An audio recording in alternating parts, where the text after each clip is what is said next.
The pristine boardroom overlooking Seattle's Puget Sound should have been Ryan Whitaker's coronation, the deal that would save his consulting firm and cement his reputation as the strategic visionary he'd always believed himself to be. Instead, it became the moment he realized the woman seated at the head of the table, calm, unreadable, with quiet authority radiating from every measured silence, was Aisha Monroe, his ex-wife, the woman he'd divorced 3 years ago for being nothing. Nothing ambitious enough. Nothing impressive enough. Nothing worth waiting for.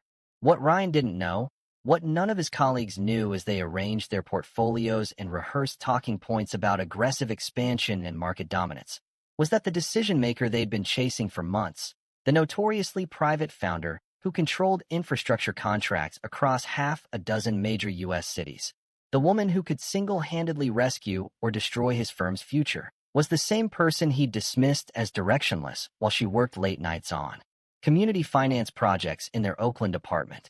The woman whose silence during their divorce he'd mistaken for defeat. But Aisha said nothing as Ryan began his pitch, just listened with that same patient expression that had once made him feel like she was moving too slowly, and now made his stomach clench with inexplicable dread. Why wasn't she stopping this? Why wasn't she revealing their connection? And why did his voice suddenly sound hollow when her gaze settled on him with perfect professional neutrality? What devastating truth was about to surface when his proposal reached its conclusion? And how badly had he destroyed his own future 3 years ago without even realizing what he was walking away from? The Northstar Civic Group headquarters radiated the kind of power that didn't need to announce itself. Situated in Seattle's financial district, where glass towers reflected the gray Pacific Northwest sky, and understated wealth-built cities behind closed doors, the building's lobby alone suggested infrastructure, influence, and institutional permanence. Inside Conference Room A on the 42nd floor, floor-to-ceiling windows framed Puget Sound like a painting, while a polished obsidian table stretched between leather chairs that cost more than Ryan's first car. Nothing about the space felt ostentatious. It felt deliberate, controlled, built to last. Ryan Whitaker sat reviewing his presentation for the third time that morning, his tailored Tom Ford suit and Italian leather portfolio projecting the confidence he'd cultivated over a decade of corporate consulting. After 3 years ascending through the ranks at Meridian Strategic Partners in New York City, the kind of firm where partnerships were earned through million-dollar deals and connections that mattered, he'd been chosen to lead this pitch, the most important pitch of his career. His colleague Marcus Chun occupied the seat to his right, already pulling up financial projections on his tablet. Jennifer Ross, Meridian's senior analyst, had flown in specifically for this meeting because Northstar Civic Group represented the lifeline their firm desperately needed after a series of failed expansions had left them hemorrhaging clients. Ryan had spent weeks preparing for this moment, ever since Northstar's acquisition team had finally agreed to hear proposals. The company controlled municipal contracts in Oakland, Portland, Seattle, Denver, Phoenix, and Austin, managing public-private partnerships worth hundreds of millions in urban redevelopment, affordable housing initiatives, and infrastructure modernization. Landing Northstar meant survival. Losing them meant irrelevance. But the founder remained a mystery. Ryan had researched exhaustively. Aisha Monroe, name only, no photographs and press releases, no conference appearances, no social media presence. The entire operation seemed designed to do transformative work while remaining invisible. It frustrated him. Success without visibility felt wrong, like leaving money on the table, like refusing to claim credit that should be taken. His mind wandered back to his marriage, to those frustrating years in Oakland when his ex-wife would come home exhausted from meetings with city council members and community development corporations, working on financing structures Ryan had found impossibly tedious. He'd pushed her to pivot to private equity, to corporate strategy, to anything with upward mobility and name recognition. She'd just smiled that patient smile and kept working her quiet projects that seemed to go nowhere. Divorcing her had felt like cutting deadweight. She hadn't fought for the marriage, hadn't argued about assets, had just signed the papers with the same calm acceptance she'd shown when he'd finally told her the truth. "You're not going anywhere. I can't wait forever." He'd moved to New York 3 weeks later, and within 6 months he had the partnership track he'd always wanted. An early mistake, corrected. The conference room door opened, and Ryan straightened instinctively. Several executives entered: legal counsel, a finance director, someone from operations, all carrying identical leather portfolios embossed with Northstar's subtle compass logo. They took their seats with quiet efficiency, no small talk, no rapport-building warmth. And then she walked in. Ryan's presentation froze on his laptop screen as his eyes tracked the woman moving to the head of the table. Professional gray suit, minimal jewelry, hair pulled back in a way that suggested competence over style. She set down her materials with practiced economy and glanced at her team before her gaze swept across Ryan's group with perfect neutrality. His throat went dry. Something about her posture, the angle of her jaw, the way she held silence like a tool rather than an absence. One of the Northstar executives leaned toward her, murmuring something Ryan couldn't hear, and she nodded once. When she finally spoke, her voice was measured and professional. "Thank you for coming. We're ready to hear your proposal." Ryan opened his mouth to begin his introduction, the confident opening he'd practiced 24 times, but the words caught for just a fraction of a second, long enough for Jennifer to glance at him with concern. He pushed forward anyway, because he was Ryan Whitaker, and Ryan Whitaker didn't falter. But as he launched into his pitch about market penetration and aggressive scaling strategies, he couldn't shake the feeling that he'd seen that expression before. That specific combination of patience and assessment. That way of listening that felt less like passive reception and more like inventory. And somewhere in the back of his mind, a door he'd closed 3 years ago started to crack open. 3 years earlier, Oakland. The apartment on Telegraph Avenue had been modest but comfortable, the kind of place young professionals settled into while building careers they hoped would eventually afford them something better. Aisha Monroe sat at their dining table long after midnight, spreadsheets glowing on her laptop screen, a cold cup of tea forgotten beside her notebook filled with margin calculations and partnership structures. Ryan had stopped asking what she was working on months ago. He stood in the doorway now, watching her work with a familiar mixture of frustration and incomprehension. She'd been at this for hours: community finance initiatives, public-private partnership proposals, funding applications for affordable housing developments that might take years to materialize. Projects that generated no immediate visibility, no career acceleration, no proof of upward trajectory. "You're doing it again," he said, his voice flat with exhaustion that had nothing to do with the late hour. Aisha looked up, her dark eyes patient behind her glasses. "Doing what?" "Spinning your wheels. Working on things that don't go anywhere." Ryan moved into the kitchen, pouring himself water he didn't want just to have something to do with his hands. "You've been at that Oakland redevelopment proposal for 6 months. 6 months, Aisha. Do you know what I've accomplished in that time?" She didn't answer, just waited. "I closed 3 major consulting contracts. I got asked to present at the regional conference. Mark is already talking about a promotion track." He set the glass down harder than necessary. "Meanwhile, you're still having coffee meetings with city council assistants who can't even commit to a timeline." "The timeline isn't the point," Aisha said quietly. "The foundation is." "The foundation." Ryan laughed without humor. "You've been building foundations for 3 years. When does something actually get built?"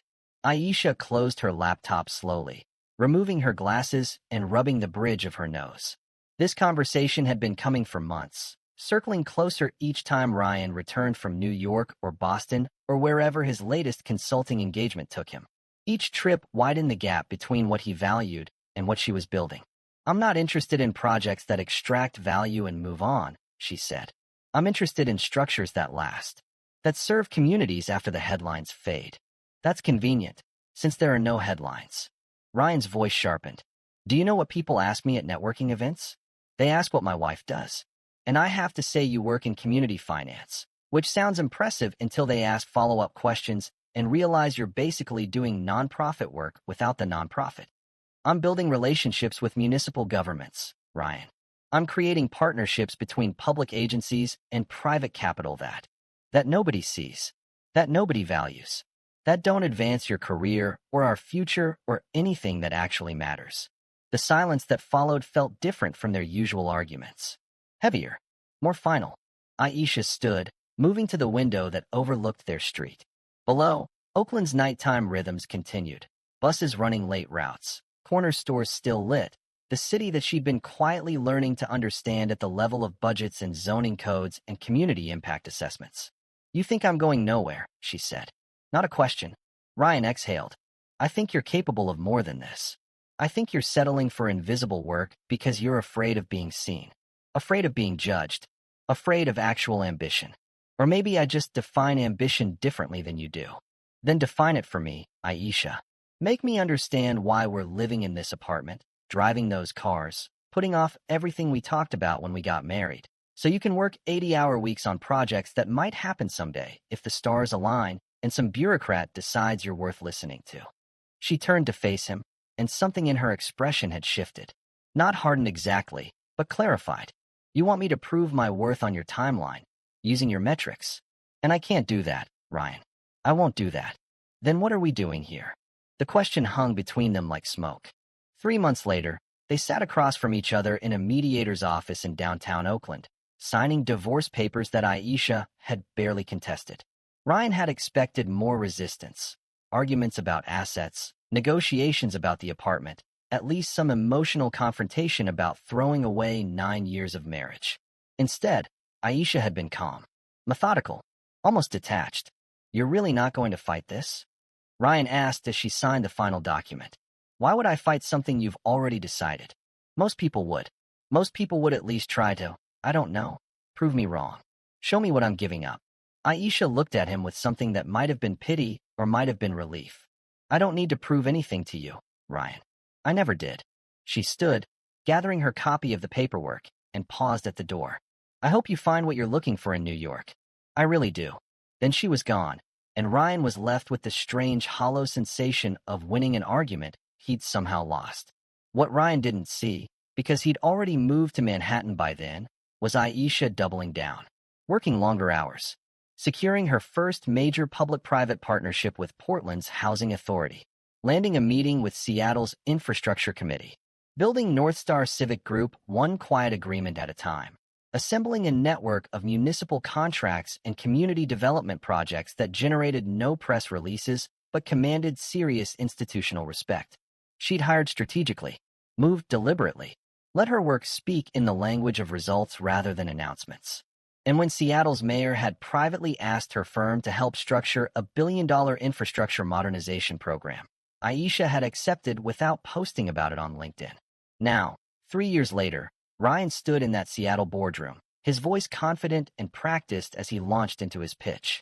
Meridian Strategic Partners has identified 3 key opportunity zones for rapid expansion, he said, clicking to his first slide. Our methodology focuses on aggressive market penetration, front-loaded capital deployment, and accelerated timelines that maximize investor returns within 18 to 24 months.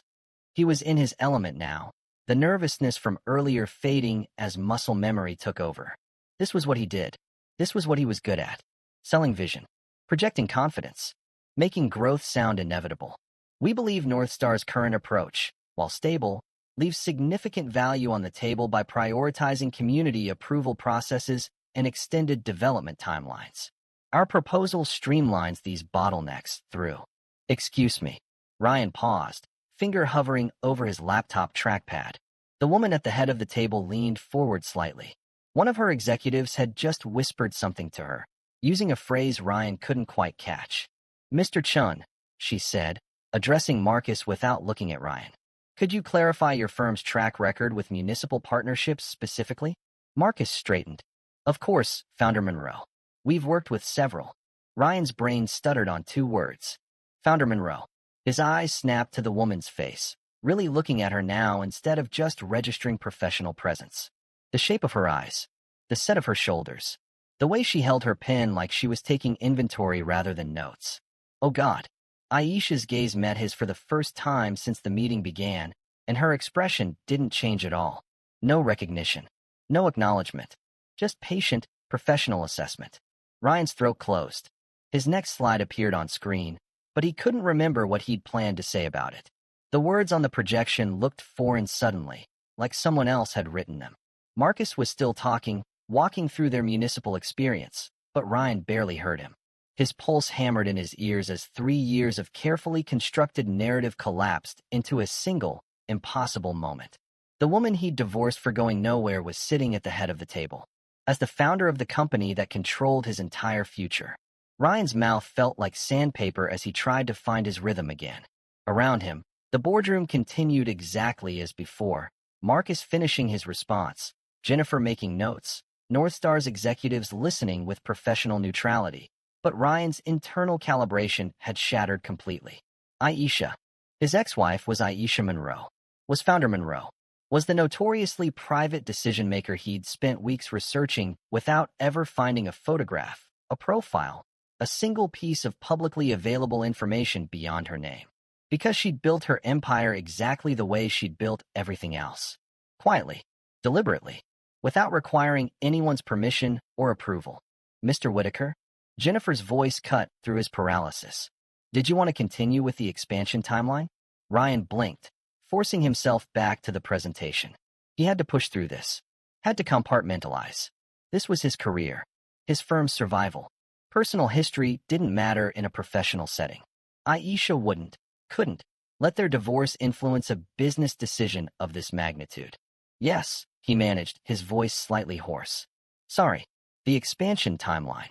He clicked to the next slide, but his confidence had evaporated. Every word felt performative now, every claim hollow.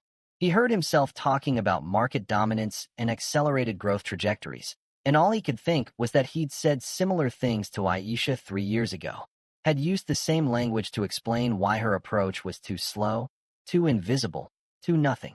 Our model prioritizes speed and scalability, Ryan continued, talking faster now, trying to compensate for his earlier stumble. We've identified underutilized development zones in 4 of your target cities where immediate action could generate substantial returns.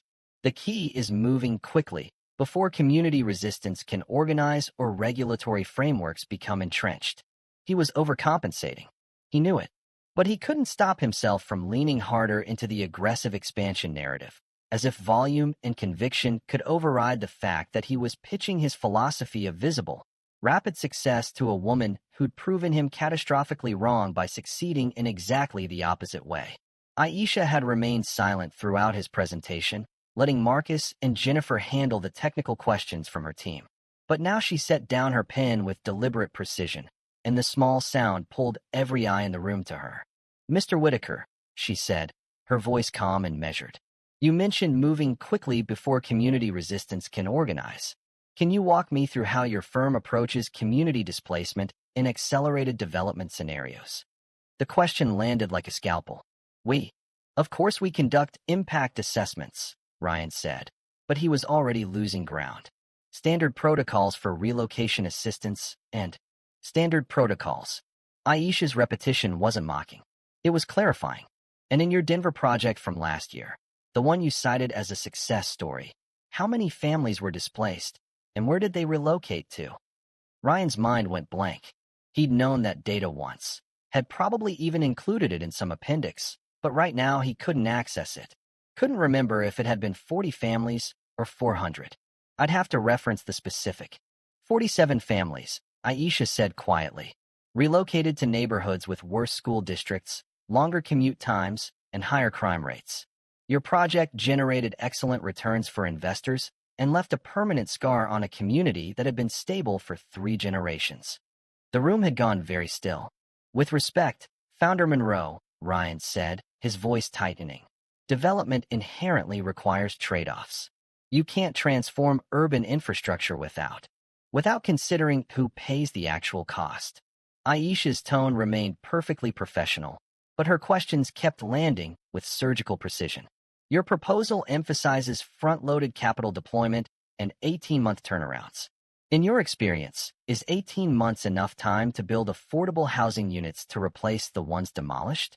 To establish new community anchors to replace the ones disrupted? To do anything other than extract value and move on? Ryan felt Marcus shift uncomfortably beside him. Jennifer had stopped taking notes.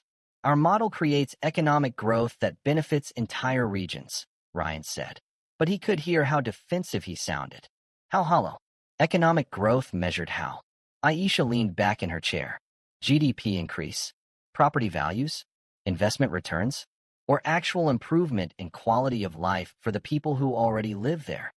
All of the above. Growth creates opportunities. For whom? Aisha's gaze held steady. I'm looking at your Portland proposal, the one you're most proud of based on this presentation. You're suggesting we clear 4 blocks of existing affordable housing to build luxury condos and mixed-use retail. The math in your projection shows those displaced residents moving to comparable housing in adjacent neighborhoods. Except comparable housing doesn't exist in adjacent neighborhoods. Your own data proves it. So where do they actually go, Mr. Whitaker? Ryan opened his mouth, closed it. His entire pitch had been built on investor returns and growth metrics and accelerated timelines. He'd spent 30 pages explaining why Northstar's current approach was too slow, too conservative, too concerned with community approval processes that slowed everything down. And now Aisha was calmly dismantling every assumption his proposal rested on. Ms. Monroe, I think there may be some misunderstanding about. Jennifer attempted to intervene, but Aisha raised one hand slightly. I understand perfectly, she said. Meridian Strategic Partners has an impressive track record of generating fast returns through aggressive urban development. You're very good at identifying underutilized assets and converting them into profitable projects.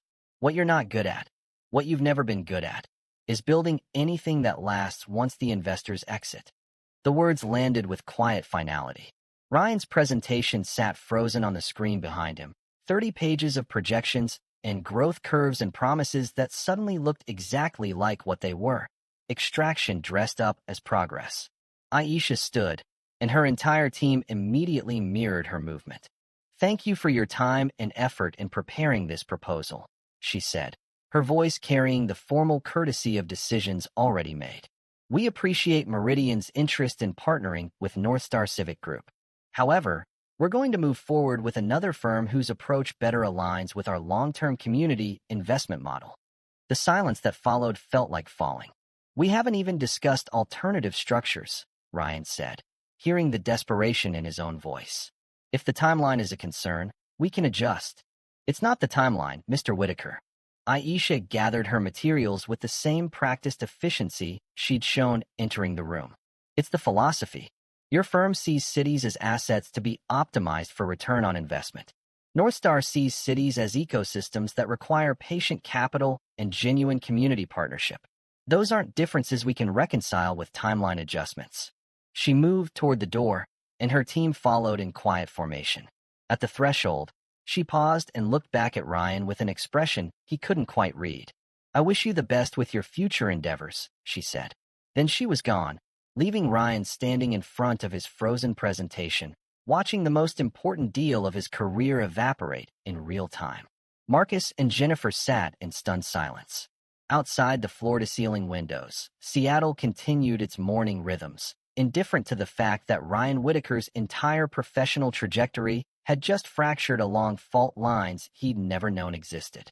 The elevator ride down felt like descending into cold water. Ryan stood between Marcus and Jennifer, all 3 of them silent as the numbers descended, 42, 41, 40. His reflection in the polished steel doors looked wrong somehow. Same suit, same face, but hollowed out, like someone had removed some essential structural support. His phone buzzed before they reached the lobby. Then again, then a third time in rapid succession. Marcus glanced at his own phone and went pale. Ryan, I know. Ryan didn't need to check. He could feel the notifications stacking up. Emails from Meridian's senior partners. Messages from the team back in New York who'd been monitoring this pitch like it was a vital signs readout. Because it was. This wasn't just a lost contract. This was the contract, the one that would have stabilized their hemorrhaging client base, the one that justified the aggressive expansion strategy that had left them overextended and vulnerable. The one Ryan had assured everyone he would close. They walked through Northstar's minimalist lobby without speaking.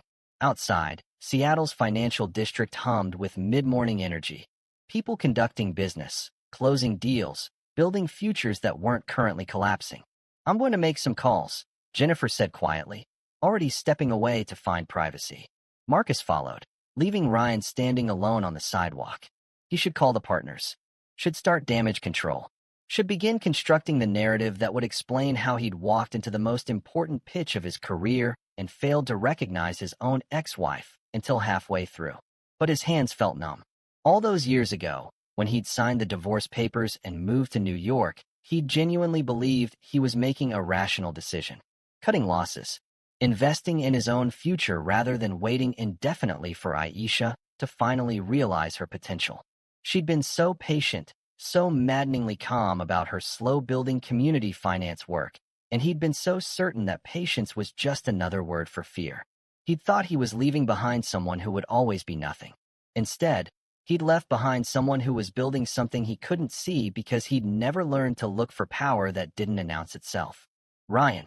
He turned, and Aisha was standing 10 feet away. She must have used a different elevator, or maybe she'd waited deliberately, giving his team time to disperse. She'd removed her suit jacket, looking somehow more formidable in just her gray blouse and slacks than she had in the full boardroom armor. "I didn't know," he said, the words escaping before he could stop them. "I swear I didn't know you were. I wouldn't have." "I know you didn't know." Aisha's voice carried no triumph, no anger, just statement of fact. "If you'd known, you wouldn't have come. You would have sent someone else."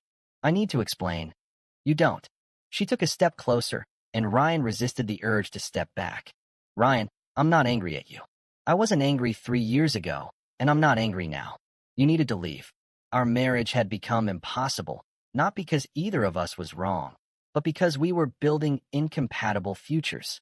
"But I said," his throat tightened. "I called you nothing. You saw nothing," Aisha corrected gently. "There's a difference. You looked at my work and saw no visibility, no validation, no proof of forward movement. Because that's how you measure value. I measure it differently." Ryan's phone buzzed again, insistent. He ignored it. "The proposal," he managed. "It wasn't personal. I didn't design it to." "I know." Aisha's expression softened slightly. "You designed it the only way you know how. Fast growth. Visible returns. Metrics that prove success within 18 months because that's how long investors maintain attention. It's not a bad approach, Ryan. It's just not our approach. So that's it." The question came out more bitter than he'd intended. "You reject the proposal, and that's the end of it." "What did you expect? That I'd accept it out of some misplaced sense of fairness? Or reject it to punish you?" Aisha shook her head. "This isn't about our marriage. It's about Northstar's mission. Your firm's philosophy conflicts with everything we've built. That's not personal. That's just misalignment. It feels personal." "I'm sure it does." Aisha's tone remained kind, which somehow made it worse. "But that's your ego talking, not reality. You wanted me to see your success, to validate that you made the right choice leaving. And instead you discovered I'd built something you didn't know existed, using principles you dismissed as worthless." She paused. "That's not punishment, Ryan. That's just information." His phone buzzed again. This time it was a call, not a message. The senior partner. Ryan let it go to voicemail. "I'm sorry," he said, though he wasn't entirely sure what he was apologizing for. "The divorce. The pitch. The years of dismissiveness. All of it. I know you are." Aisha adjusted her bag on her shoulder. "And I accept that. But I'm not the one you need to apologize to. Your approach to development, not just today's pitch, but your entire philosophy, leaves communities worse off than you found them. Fast returns and aggressive timelines sound impressive in boardrooms, but they destroy neighborhoods, displace families, and extract value without building anything sustainable. That's what you need to reconcile. Not what you said to me 3 years ago." She started to turn away, then paused. "For what it's worth, I do hope you figure it out. You're talented, Ryan. You're just using that talent in service of the wrong metrics." Then she walked away, disappearing into Seattle's morning crowds, and Ryan was left standing outside the building that housed the company she'd built while he'd been measuring his own success in LinkedIn updates and partnership tracks. His phone rang again. This time, he answered. "Ryan, what the hell happened?" The senior partner's voice cut through immediately. "We just heard from their team. They're moving forward with Kepler Associates. Do you understand what this means? Kepler's been courting them for months, and you were supposed to close this. You were supposed to." "I know what I was supposed to do," Ryan said quietly. "Then why didn't you?" Ryan looked up at Northstar's building. All 42 floors of understated architecture housing an infrastructure empire he'd never known existed because it had been built by someone he'd stopped paying attention to. "Because I pitched to the wrong audience," he said. "I pitched growth to someone who measures legacy, speed to someone who builds for permanence, visibility to someone who doesn't need to be seen." There was a long pause on the other end. What are you talking about? I'm saying we lost, Tom. Completely. And we deserve to. Deserve to. The senior partner's voice sharpened. Do you understand what you just cost this firm? What you just cost yourself? Ryan did. He could already feel it happening. The partnerships that would never materialize, the pitches he wouldn't be trusted to lead, the slow professional plateau that comes from being the consultant who lost the big one. His career wouldn't end. It would just stop matching. I understand, Ryan said, and I'll deal with the consequences. But I can't change what happened. I pitched them extraction, and they're building ecosystems. There was never going to be alignment. He hung up before the senior partner could respond. Standing on that Seattle sidewalk, Ryan finally understood what Aisha had been trying to tell him 3 years ago, not through arguments or explanations, but through her silence. Her refusal to fight for a marriage that would have required her to prove her worth using metrics that didn't matter to her. She'd let him go because she'd never needed him to validate her path. And now, 3 years later, he'd lost access to the most important opportunity of his career because he'd spent those years optimizing for the wrong definition of success. 6 months later, New York. Ryan's office had been relocated to a smaller space on a lower floor. Not quite a demotion, but everyone understood the symbolism. The window no longer offered city views, just the side of another building. His calendar had meetings, but fewer. His inbox still filled, but with smaller opportunities, regional clients, projects that wouldn't make or break anything. He'd become professionally adequate, reliably competent, forgettably fine. The Northstar loss had rippled through Meridian Strategic Partners exactly as he'd expected. 2 senior partners had left within a month. 3 major clients had quietly shifted to competitors. The firm still existed, but the aggressive expansion strategy, the very approach Ryan had championed and embodied, had been abandoned in favor of consolidation and stability. Ironic, he thought, that they'd only learned the value of patience after hemorrhaging millions by moving too fast. His phone buzzed with a news alert. Northstar Civic Group awarded $2.3 billion Seattle infrastructure contract.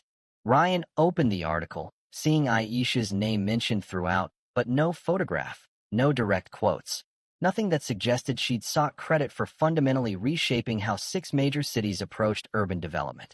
The article quoted Seattle's mayor instead. Northstar's approach prioritizes long-term community benefit over short-term extraction. This partnership represents a new model for how cities can grow sustainably. Ryan set his phone down and looked at the spreadsheet on his screen. A modest proposal for a mid-sized retail development in Newark. Solid project. Reasonable timeline. Nothing groundbreaking. Nothing that would change anything. This was his trajectory now. Not terminated. Not punished. Just plateaued. Relegated to projects that didn't require vision or trust or the ability to see beyond quarterly returns. He thought about Aisha's words outside the Northstar building. You're talented, Ryan. You're just using that talent in service of the wrong metrics. She'd been right.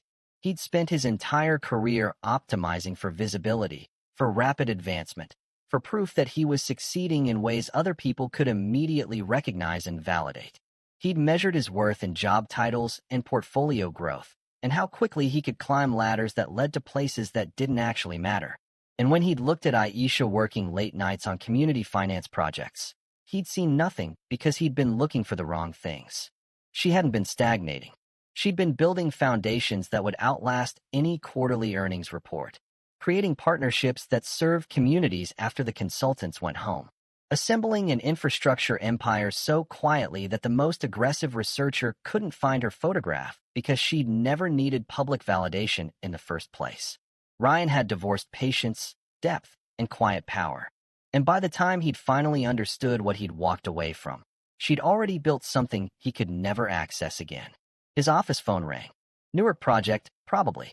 Another client who needed someone competent enough to execute, but not ambitious enough to be trusted with anything that actually mattered. Ryan answered it professionally, listened to the requirements, confirmed he could deliver. Then he hung up and returned to his spreadsheet, building modest projections for modest returns in a career that had become exactly what he'd once feared Aisha's would be: stable, reliable, and completely invisible. Except there was a crucial difference he only now understood. Aisha's invisibility had been strategic. She'd chosen to build without performing because the work itself mattered more than the recognition. Her invisibility protected the communities she served from extraction, from consultants who measured success in exits rather than longevity. Ryan's invisibility was consequence. He'd been evaluated and found irrelevant by someone who measured value in dimensions he'd never learned to see. Outside his window, New York continued its relentless rhythms. Ambitious people climbing visible ladders. Success stories announcing themselves. Value proving itself through metrics everyone agreed mattered. And somewhere in Seattle, Aisha Monroe sat in a 42nd floor office, reshaping entire cities through partnerships that would never generate a press release, building infrastructure that would outlast every consultant who'd ever told her she was moving too slowly. She'd never needed Ryan to see her worth. And now, in the quiet of his relocated office, Ryan finally understood why that mattered. Not because it meant he'd lost something valuable, though he had, but because it meant she'd never been nothing at all. He'd just been looking at the wrong definition of everything. The end. Thank you for watching this story to the end. If you enjoyed this story, you will surely love the next one. It's as crazier and more intriguing as you can ever imagine. So do check it out. Subscribe, like, and click on the image showing on your screen right now to watch the next one.